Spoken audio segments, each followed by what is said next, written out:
In section 3.9, we're going to discuss antiderivatives. So we spent the last two chapters dealing with how to differentiate functions and how to use them in real-world applications.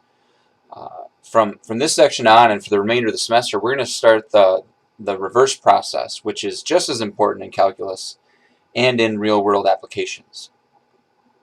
So let's talk about what that is.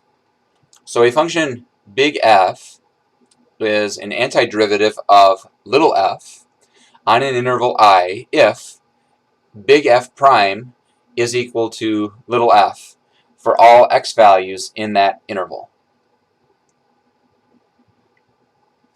Let's look at an example to see what this looks like. So find an antiderivative here. Oops. Find an antiderivative of the following functions.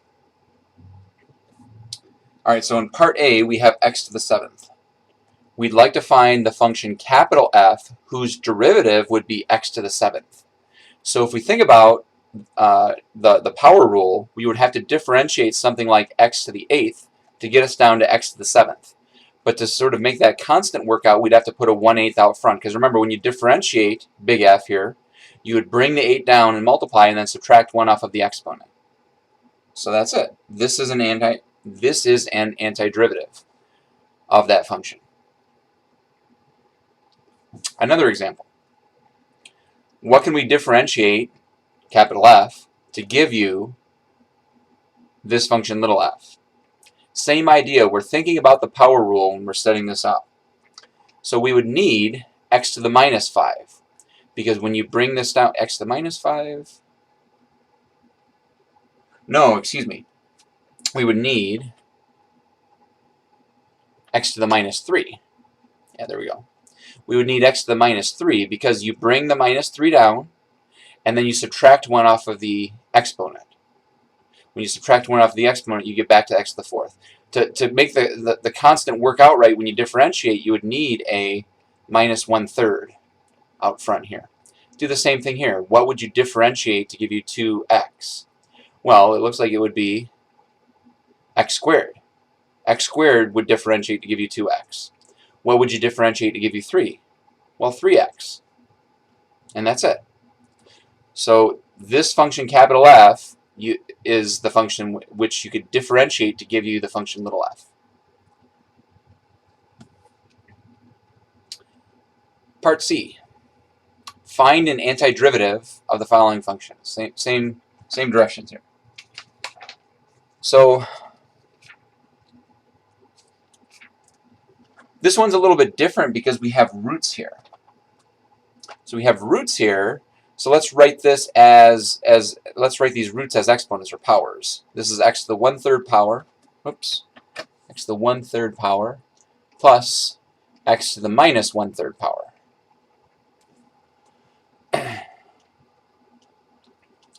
Now, to answer the same question, so what is the function capital F that we would differentiate to give us this function right here? Well, it looks like we would have to have x to the 4/3, because when you subtract 1 off of 4/3, you get back to 1/3. To balance the constants out, you would need a 3/4. So you bring this down and multiply, that gives you a coefficient of 1, subtract 1 off, and it gives you x to the 1/3. Plus, do the same thing over here. It looks like we would need x to the 2/3 for this to work out. Because if you bring down a 2/3, you would need a 3/2 to sort of cancel with to give you a coefficient of 1. Subtract 1 off of the exponent and you get back down to negative 1/3. So this is an antiderivative. Okay, another one. This one's a little trickier. What would we differentiate to give us what we have here in D? Okay, so to give us 1, we would need x. But off on the side, we have to ask ourselves, so what do we differentiate to give us cosecant squared? Recall that the derivative of cotangent is cosecant squared. I'll just put the 2x in there because we need a 2x in there to begin with. Okay, so imagine differentiating this. If you're differentiating cotangent of 2x, you get minus cosecant squared, so we have the minus and the cosecant squared of 2x, but then by the chain rule, you differentiate the 2x and a 2 comes out. But we actually need an 8 there, so we would put a 4 here to make that work out. So now if you were to differentiate this using the chain rule, you would get back to minus 8 cosecant squared of 2x.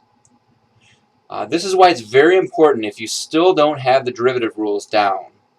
You should have had them down at the end of the last chapter, but if you still are kind of struggling with those, don't have those down, please take the time and effort to make sure you have those down, because we're using our knowledge of those derivative formulas to be able to differentiate derivative rules and formulas to be able to differentiate, to be able to anti-differentiate a function.